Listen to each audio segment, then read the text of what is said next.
ಹರಹೇ ಓಂ. ಎಲ್ಲರಿಗೂ ನಮಸ್ಕಾರ. ಸಣ್ಣ ಕಥೆ, ಒಳ್ಳೆಯ ಸಂದೇಶ. ಒಂದು ಸಲ ಒಂದು ಊರಲ್ಲಿ ಒಂದು ಗುಡಿಸಲುಗಳಿಗೆ ಬೆಂಕಿ ಹತ್ತಿತ್ತು. 10 ಗುಡಿಸಲುಗಳು ಸುಡ್ತಾ ಇತ್ತು. ಆಕಾಶದ ಹತ್ರ ಬೆಂಕಿ ಉರಿತಾ ಇತ್ತು. ಹಾಹಾಕಾರ. ಎಲ್ಲರೂ ಓಡಿ ಹೋಗ್ತಾ ಇದ್ರು. ಮನೆಗಳಲ್ಲಿದ್ದ ಸಾಮಾನ್ಯ ಏನಾದರೂ ತರಬೇಕಂದ್ರೆ ಹೋಗ್ಲಿಕ್ಕೆ ಸಾಧ್ಯ ಆಗ್ತಾ ಇಲ್ಲ. ಪ್ರಾಣ ಉಳಿದ್ರು ಸಾಕು ಅಂಬಷ್ಟು ಇದು. ಎಲ್ಲರೂ ನೀರು ತಂದು ಹಾಕೋದು, ಬಿಂದಿಗೆಗಳು, ಬಕೆಟ್ಗಳು, ಬ್ಯಾರಲ್ಗಳು ತುಂಬ ನೀರು ಹಾಕೋದು, ಆರಿಸ್ಲಿಕ್ಕೆ ಪ್ರಯತ್ನ ಮಾಡೋದು, ಎಲ್ಲ ಹಲ್ಚಲ್ ಗದ್ದಲಿ ನಡೆದಿತ್ತು. ಅಂಥ ಒಂದು ಸಮಯದಲ್ಲಿ ದೂರ ಕೂತು ಒಂದು ಗುಬ್ಬಿ, ಸಣ್ಣ ಗುಬ್ಬಿ ಅದನ್ನು ನೋಡ್ತಾ ಇತ್ತು. ಇದು ಕಥೆಯಾಗಿ ನೋಡ್ರಿ. ಆ ಗುಬ್ಬಿ ನೋಡ್ತಾ ಇತ್ತು. ಆ ಗುಬ್ಬಿಗೆ ಅನಿಸ್ತು, ಅಯ್ಯೋ ಇಷ್ಟೆಲ್ಲ ಪಾಪ ಕಷ್ಟದಲ್ಲಿದ್ದಾರೆ ಜನರು, ನಾನು ಏನಾದರೂ ಮಾಡಬೇಕು ಅಂಥೇಳಿ ಆ ಗುಬ್ಬಿ ಹೋಗಿ ತನ್ನ ಚುಂಚಿನಿಂದ ಸ್ವಲ್ಪ ನೀರು ತಂದು ಆ ಬೆಂಕಿ ಮೇಲೆ ಹಾಕೋದು, ಹೋಗೋದು, ನೀರು ತರೋದು, ಬೆಂಕಿ ಮೇಲೆ ಹಾಕೋದು, ಹೋಗೋದು, ನೀರು ತರೋದು, ಬೆಂಕಿ ಮೇಲೆ ಹಾಕೋದು. ಭಾಳ ಹೊತ್ತಲಿಂತ ಮಾಡ್ತಾ ಇತ್ತು. ಆಕಾಶದ ಹತ್ರ ಬೆಂಕಿ, ದೊಡ್ಡ ದೊಡ್ಡ ಬ್ಯಾರಲ್ ಕೂಡ ಹಾಕಿದರೆ ಆರ್ತಾ ಇಲ್ಲ. ಗುಬ್ಬಿಲಿಂತ ಏನಾಗ್ತದೆ, ಆದರೂ ಇದೇನೋ ಪಾಪ ಪ್ರಯತ್ನ ಮಾಡ್ತಾ ಇತ್ತು. ಇದನ್ನೆಲ್ಲ ನೋಡ್ತಾ ಇದ್ದ ಒಬ್ಬ ವ್ಯಕ್ತಿ ಆ ಗುಬ್ಬಿಗೆ ಹೇಳ್ತಾನ, ಏ ಗುಬ್ಬಿ, ನಿನ್ನ ಚುಂಚಿನಲ್ಲಿ ನೀರೊಂದು ಡ್ರಾಪ್ ಬರ್ತದೆ, ನಿನಗೇನು ತಲೆ ಕಟ್ಟದ, ಆ ನೀರು ಹೋಗಿ ತರ್ತಿದ್ದಿ, ಅದ್ರ ಮೇಲೆ ಹಾಕ್ತಿದ್ದಿ, ಆ ಬೆಂಕಿ ಒಳಗೆ ಬಿದ್ದೆ ಅಂದ್ರೆ ಎಲ್ಲೇನು ಸತ್ತೋಗ್ಬಿಡ್ತಿದ್ದಿ, ಯಾಕೆ ನೀನು ಶ್ರಮ ತಗೋತಿದ್ದಿ, ದೊಡ್ಡ ದೊಡ್ಡ ಕೊಡ ಬ್ಯಾರಲ್ ಹಾಕಿದ್ರೆ ಅದು ಶಾಂತ ಆಗ್ತಾ ಇಲ್ಲ ಅಂತ ಹೇಳಿದಾಗ ಗುಬ್ಬಿ ಹೇಳ್ತದಂತ, ನನಗೂ ಗುರ್ತು, ನನ್ನ ಚುಂಚಿನ ನೀರ್ಲಿಂತ ಅದ್ರ ಮೇಲೆ ಏನೂ ಪ್ರಭಾವ ಆಗೋದಿಲ್ಲ. ಆದರೆ ನಾಳೆ ಇದ್ರ ಇತಿಹಾಸ ಬರೀತಾರ. ಈ ಬೆಂಕಿ ಹಚ್ಚಿದ ದುರ್ಮಾರ್ಗರು ಯಾರು, ಬಡವರ ಗುಡಿಸಲುಗಳಿಗೆ ಬೆಂಕಿ ಹಚ್ಚಿ ಸುಟ್ಟವರು ಯಾರು, ದುಷ್ಟರು.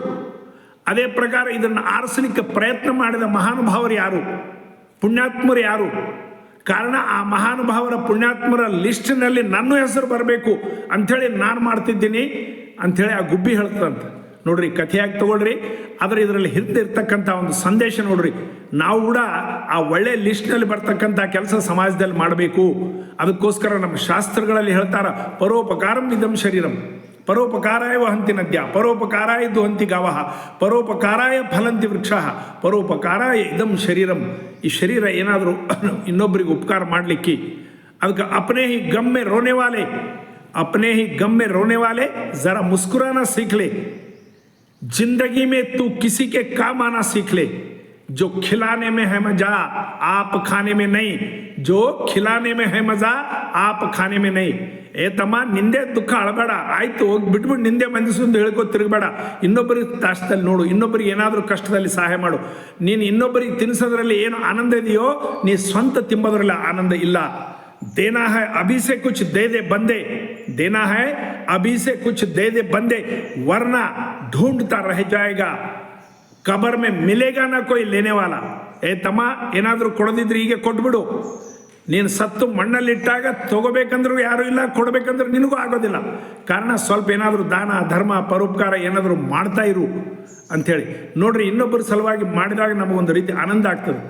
ಗಾಂಧೀಜಿ ಹೇಳ್ತಿದ್ರು, ನನಗೆ ಯಾವಾಗ ಆನಂದ ಆಗ್ತಂದ್ರೆ ಹಸದ ವ್ಯಕ್ತಿಗೆ ಬಡಿಸಿ ಅವನ ಕಣ್ಣಲ್ಲಿ ಆನಂದ ನೋಡಿದಾಗ ನನಗೆ ಆನಂದ ಆಗ್ತಂಥೇಳಿ. ವಿವೇಕಾನಂದರ ಸಹಿತ ಇದೇ ಪ್ರಕಾರ ತಮ್ಮ ಜೀವನ ಎಲ್ಲ ನಡೆದ್ರು.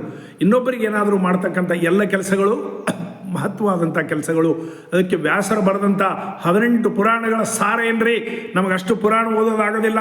ನೀವು 18 ಪುರಾಣಗಳನ್ನು ರಚನೆ ಮಾಡಿದ್ದೀರಿ, ಈ ಜನ್ಮಲ್ಲ ಎಷ್ಟು ಜನ್ಮ ತೊಗೊಂಡ್ರೂ ಸಾಧ್ಯ ಇಲ್ಲ ಅಂತ ಹೇಳಿದಾಗ ವ್ಯಾಸರು ಹೇಳ್ತಾರಂತ ಭಗವಾನರು. ಒಂದೇ ಲೈನ್ನಲ್ಲಿ ಹೇಳ್ತೀನಪ್ಪ, ಅಷ್ಟು ಪುರಾಣ ಓದೋದು ಬೇಕಾಗಿಲ್ಲ.